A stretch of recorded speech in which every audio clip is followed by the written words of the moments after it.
Hi, I'm Dave Kindig from Kindig-It Design in Salt Lake City, Utah. They forced open the doors to Dave Kindig's garage in Salt Lake City, and what was sitting in the dark changed the timeline of automotive history. Most people think they know this shop from TV, but they are only seeing the sanitized version. But here's the catch. When the cameras stop rolling, the real experiments begin. Hidden under heavy tarps were shapes that didn't match any known production car. One inspector whispered that it looked less like a restoration and more like a cover-up. The technology inside wasn't just advanced, it was disturbing. The 27,000 square foot secret. When you walk onto the floor, the first thing that hits you is the smell. It is not just oil and gasoline, it is the sharp chemical scent of ozone and epoxy resin, the smell of high-level industrial manufacturing. Most garages are chaotic. They are loud. People are shouting. But Kindig-It Design operates with a terrifying level of quiet precision. It is almost surgical. And get this, that is where the disturbing feeling comes from. It is the uncanny valley effect, but for cars. When you look at a Kindig build, your brain tells you it is a 1968 Camaro. But your eyes tell you something is off. The lines are too straight. The gaps are too perfect. It looks like a computer rendering that has been forced into the real world. Hidden among the million-dollar CNC machines and the rows of gleaming tools was a project that made even seasoned experts pause. It was a realization that sent shivers down the spine of the traditional hot rod community. The garage was not just restoring history, it was erasing the imperfections that make history real. Some theorists believe that what Dave Kindig is doing is actually a form of psychological warfare on the car industry. By creating cars that are mathematically perfect, he is making everything else look like junk. It creates a standard that is impossible to reach without his specific secret processes. We are talking about the CF1 project and the 12 Air Corvette. These were not just restorations, they were ghosts. They looked like classics from the 1950s, but underneath they were something else entirely. The shop had quietly transformed from a custom garage into a full-blown manufacturer of impossible machines. And that is putting it lightly. The industry was not ready for a private builder to overtake the major corporations in terms of quality and engineering. Think about it. General Motors has billions of dollars in research and development. They have armies of engineers, and yet a guy in Utah is building panel gaps that are tighter than a modern Mercedes. How is that possible? The rumors had been flying for months.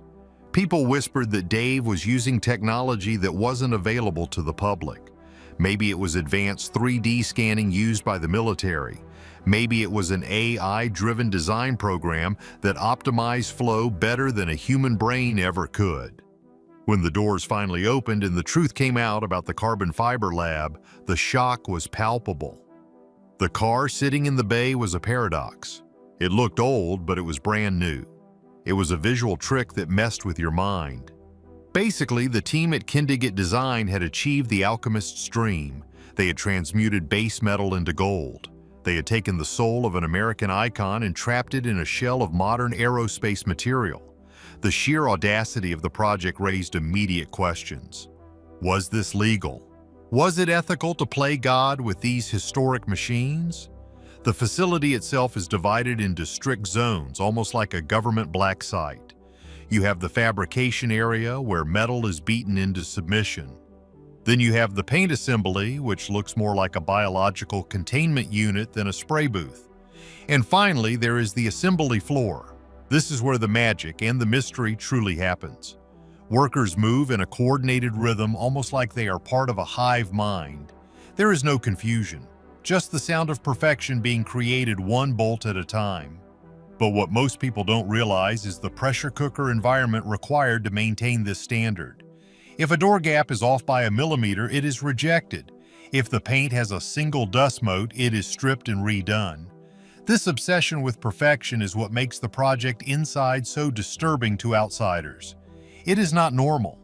It is a relentless pursuit that consumes everything in its path. The discovery of the unreleased blueprints and the prototypes hidden for years proved one thing. Dave Kindig was always playing a different game.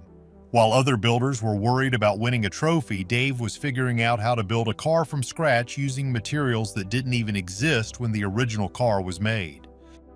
The truth behind Kindig-It design would make anyone rethink the entire American custom car industry. It was no longer about nostalgia. It was about dominance. The shop in Salt Lake City had become a fortress of innovation, guarding secrets that could change the value of classic cars overnight. Everyone is obsessed with the result, but the process is where the fear lies. To build something this perfect, you have to destroy the past. You have to look at a classic 1953 Corvette and say, I can do better. That takes a level of ego and talent that is rare. So here's the deal. The garage doors are open and the secret is out. But knowing the secret is one thing. Understanding the cost of it is another. The machines, the people, and the vision all converge in this one building in Utah. And as we dig deeper into the story, you will see that this was never just about cars. It was about control. Control over metal, control over color, and control over the legacy of American automotive history. The disturbing project inside was not a monster. It was a mirror. It showed the industry exactly how far behind they were, and that is a pill that is hard to swallow. The silence in the shop was broken by a sound that signaled a major problem. The patent that started the war. To understand the disturbing level of perfection we see today, we have to go back to the beginning. It is not that simple, though. Success did not just fall into Dave Kindig's lap. The year was 1999. It was a time when the custom car world was messy, loud, and unorganized. Dave was working a steady job at High Performance Coatings. He had security, he had a paycheck. But he also had an itch that would not go away. He felt like he was seeing things other people couldn't see. Patterns, shapes. He made a decision that terrified his family. He quit. He walked away from the safety net. And get this, he cashed out his entire 401k savings, every single penny. It was a massive gamble. He had $4,000 to his name and a dream to draw cars. Most people would call that reckless. Some theorists might even say it was driven by something else, a vision he couldn't shut off. He started Kindig-It design in a small, cramped workspace. It was barely big enough to fit a single car. There were no camera crews, no awards, just the smell of sweat and the fear of going broke. He worked alongside his friend Tidwell, just two guys against the world. They took any job they could get, installing exhaust systems, fixing paint chips. It was unglamorous work, but here is where the obsession began to show. Even on the small jobs, Dave refused to cut corners. He would spend hours polishing a piece of metal that no one would ever see. He was building a reputation, one bolt at a time. But the real turning point, the thing that separated him from every other mechanic in Utah, was a simple idea. It was a door handle. Yeah, about that, it sounds boring, right? A door handle. But in the world of custom cars, the door handle is the enemy. It sticks out. It breaks the flow of the body line. It is an ugly necessity. Dave looked at the handle and decided he could fix it. He sat down and sketched a design for a recessed door handle. Something that would sit flush with the body. Smooth. Invisible until you needed it. It was a brilliant piece of engineering. But having the idea was the easy part. Making it real was the nightmare. He spent years perfecting the mechanism. It had to be reliable. It had to feel expensive when you touched it. And most importantly, it had to be universal. He wanted to sell these handles to other builders. In 2011, he filed for a patent. This was a bold move. A small shop in Utah trying to patent a car part? The big manufacturers usually crushed guys like him. But Dave was relentless. 2 years later, the patent was granted. This was the moment everything shifted. The patent confirmed that Kindig-It Design was not just a repair shop, it was an engineering firm. The smooth door handles became a phenomenon. They started appearing on high-end builds all over the country. Some people claim that the design of the handle follows the golden ratio, a mathematical formula found in nature that humans find instinctively beautiful. This might explain why people are so drawn to his cars without knowing why. It touches a subconscious trigger in the brain. When you saw those handles, you knew the car was top tier. It was a secret handshake among the elite. It gave the car body a perfectly flat surface with no gaps or bumps. From then on, the Kindig style could be recognized with a single touch, but the success brought new problems. The demand was insane. Everyone wanted a piece of Dave Kindig. The shop had to expand. They moved to the big facility on East Hill Avenue. They hired more staff. Charity, Dave's wife, took over the business side. She was the glue holding the chaos together. She built the order management system. She dealt with the suppliers. She made sure the lights stayed on while Dave was dreaming up impossible designs. Their partnership was the secret weapon. During this time, the team grew closer. They were a family of misfits who loved cars. They posted photos online with captions like, "We were a small but productive bunch." It was a golden era of creativity. In 2013, they brought a 1940 Ford Coupe to Detroit. They called it Checkered Past. It was a masterpiece. The lines were seamless. The handles were invisible. The car stunned the judges. But here's the catch. The industry started to get jealous. Who was this guy from Salt Lake City showing up the veterans? Compare him to a guy like Chip Foose. Foose is an artist, a legend. But Foose's style is very distinct, very California. Kindig was bringing a cold, hard precision that felt different. Or compare him to the Ring brothers. They build monsters, aggressive cars that look like they want to hurt you. Kindig's cars look like they want to seduce you. They are smooth, liquid, effortless. The pressure was mounting. Dave knew he had to keep innovating or he would lose everything. He began taking on full builds. Not just parts, not just paint, but building the entire car from the ground up. This was a dangerous game. One mistake on a full build could cost a client hundreds of thousands of dollars. It could ruin his reputation instantly. But Dave did not blink. He upgraded the paint systems. He designed a massive parts storage layout. He was turning his garage into a factory. The operational structure was now complete. From design to delivery, everything was controlled by Dave.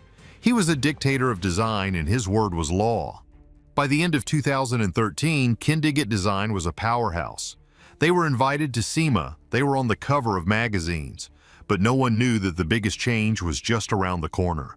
A change that would bring millions of eyes into their secret world. The garage was about to become a stage, and with the cameras coming in, the margin for error dropped to zero. But the bright lights were about to reveal something no one expected to see. Exposed to the masses. On September 2nd, 2014, the garage doors opened to the entire world. The show was called Bitchin' Rides, and it premiered on the Velocity channel. Suddenly, the quiet sanctuary of Salt Lake City was flooded with lights, cameras, and microphones. What most people don't realize is how dangerous this was. Television destroys privacy. It exposes every mistake. If a paint job failed, millions of people saw it. If a part did not fit, there was no hiding it. Dave was inviting the world to judge him. The show was an instant hit. Why? Because it was real. Compare this to Pimp My Ride. That show was a joke. They put fish tanks in trunks and glued fake scoops onto hoods. It was entertainment, not engineering. Kindig was the antidote to that. Or look at Fast and Loud with Richard Rawlings. Rawlings is a showman, a flipper. He buys cheap, fixes fast, and sells high. It's all about the money. Kindig is the opposite. He doesn't care how long it takes. He doesn't care how much it costs. He only cares if it is perfect. This created a new kind of fan, a fan who appreciated the art of the build. Viewers watched in awe as the team turned rusted heaps of metal into rolling art. From the very first episodes, like Grandma's Ride Gets Revived, you could see the intensity. The camera swept across the shop, revealing the 6 divisions: design, fabrication, paint, assembly, electrical, and delivery. It was a well-oiled machine. But here is the catch. The show revealed the sheer scale of the operation. It was massive. The workflow was like a military operation. Everyone is obsessed with the characters. Kevin, the sarcastic shop foreman, Will, the fabrication wizard, and Dave, the visionary. They became celebrities overnight. But fame has a dark side. The influx of customers was overwhelming. The phone did not stop ringing. People from Europe, Australia, and Asia wanted a Kindig car. The waiting list stretched into years. Imagine waiting 5 years for a car. That is the level of demand they were dealing with. It became a status symbol, like owning a Patek Philippe watch. In a 2017 interview, Dave said something profound.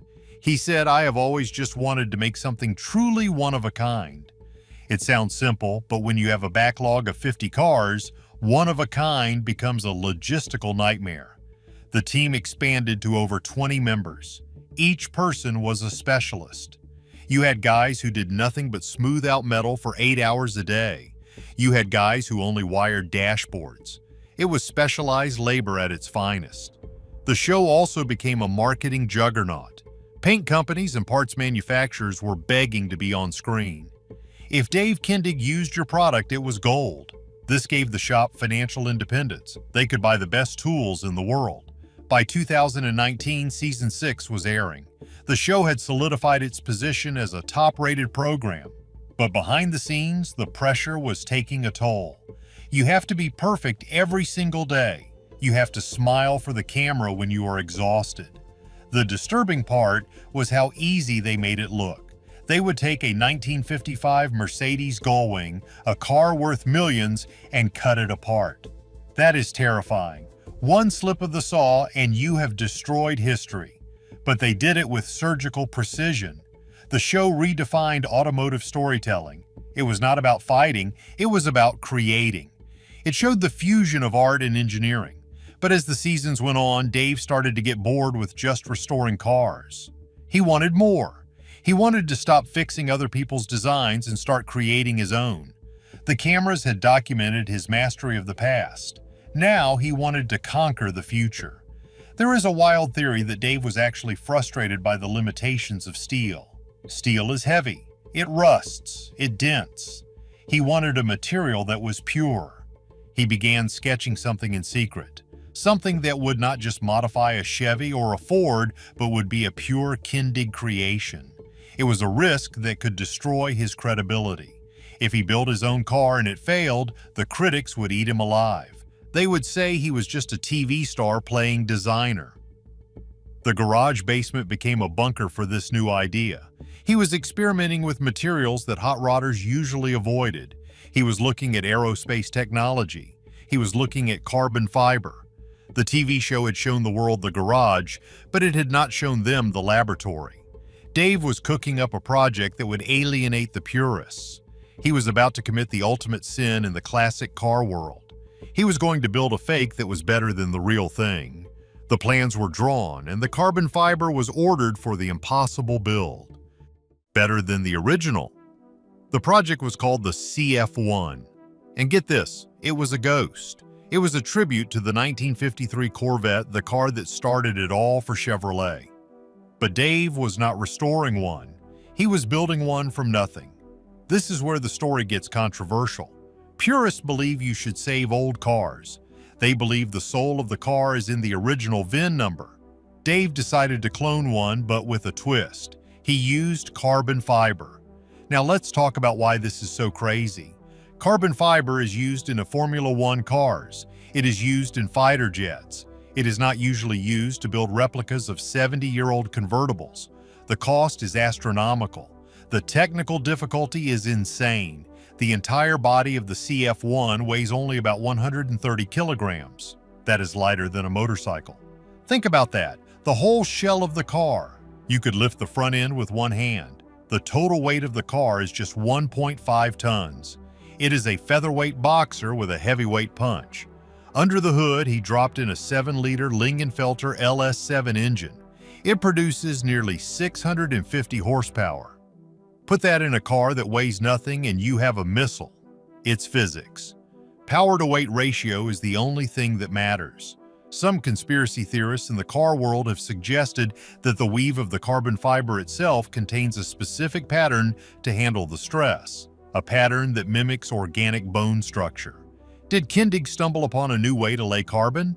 We don't know, but the strength is off the charts. The disturbing part? It looks exactly like a classic. If you stand 10 feet away, you think you are looking at a museum piece, but when you touch it, it is different. It is warm. It is resin and weave, not cold steel. It feels alien. Dave collaborated with Doug's Performance Corvettes to get the chassis right. They used laser measurements to ensure absolute precision. This was not a guy eyeballing it in a garage. This was NASA-level engineering. The carbon fiber area was sealed off. Dust is the enemy of carbon. If a single particle gets into the weave, the part is ruined. The team had to wear protective suits. It looked like they were handling hazardous materials, not car parts. Between 2021 and 2023, the first 10 units were completed. 10 cars, each one a masterpiece. Each one sold before it was even finished. Compare this to Singer vehicle design. Singer takes old Porsches and reimagines them. They are beautiful, but they are still based on an old chassis. Kindig went further. He threw away the chassis, he threw away the body. He kept only the idea of the Corvette. The CF1 number 009, painted in caviar red, appeared at the Quail in 2023. It stunned the crowd. The paint was formulated in-house to reflect light off the carbon surface in a specific way. It glowed. Internal test data showed the engine was actually pushing 673 horsepower. It was stronger than they admitted. This was a car that could embarrass a modern Ferrari, but it looked like it belonged at a drive-in movie theater in the 50s.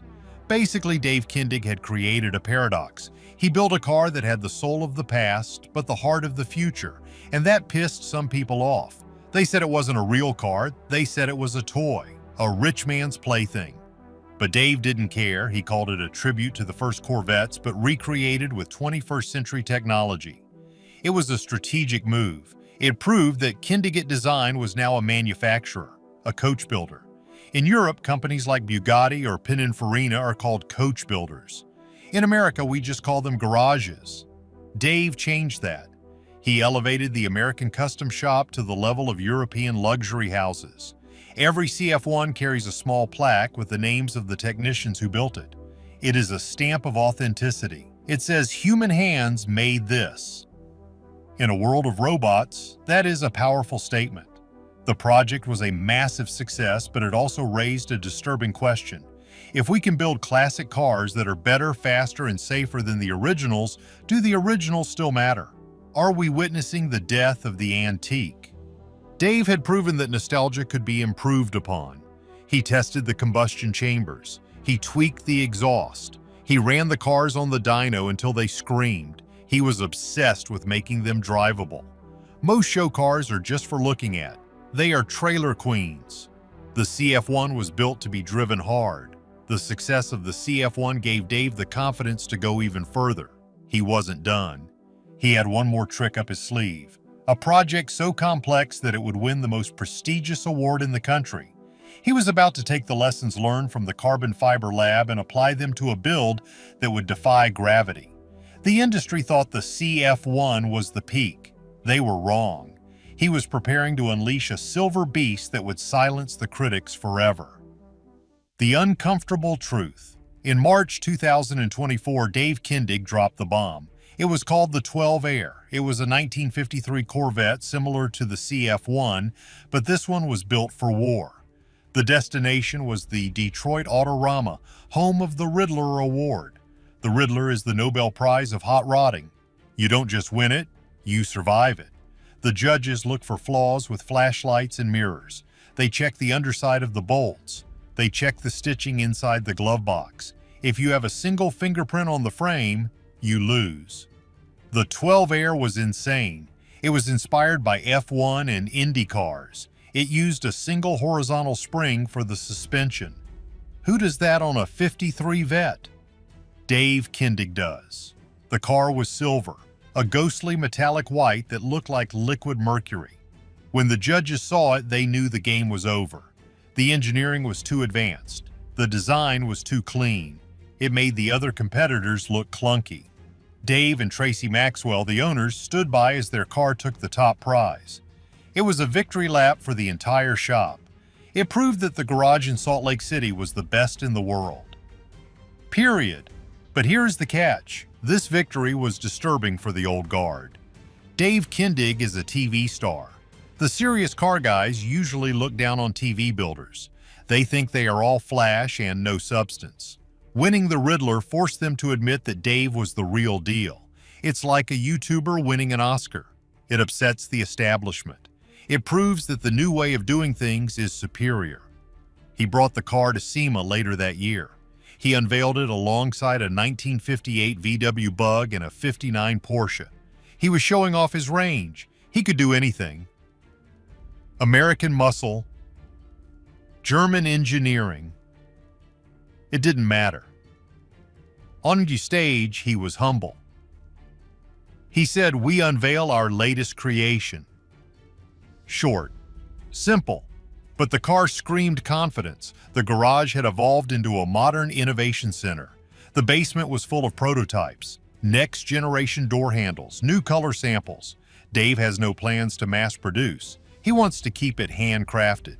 And that brings us to the final uncomfortable truth. The project inside the garage, the CF1, the 12 Air, has changed the landscape. We are now living in a world where a guy in Utah can outbuild Chevrolet. It raises questions no one expected. Are we seeing the death of the traditional mechanic and the birth of the automotive artist-engineer? Is the future of classic cars actually brand new cars? Some people worry that in 50 years there won't be any original cars left. They will all be Kindig-ized, perfected, sanitized. The rough edges of history will be sanded down and painted over. Is that a good thing? Or are we losing the connection to the men and women who built these cars in the first place? So, do you think these high-tech replicas are saving car culture, or are they destroying the history of the original machines? Let us know your honest opinion in the comments below. This debate is heating up. Make sure to hit like and subscribe for more investigations into the secret world of custom builders.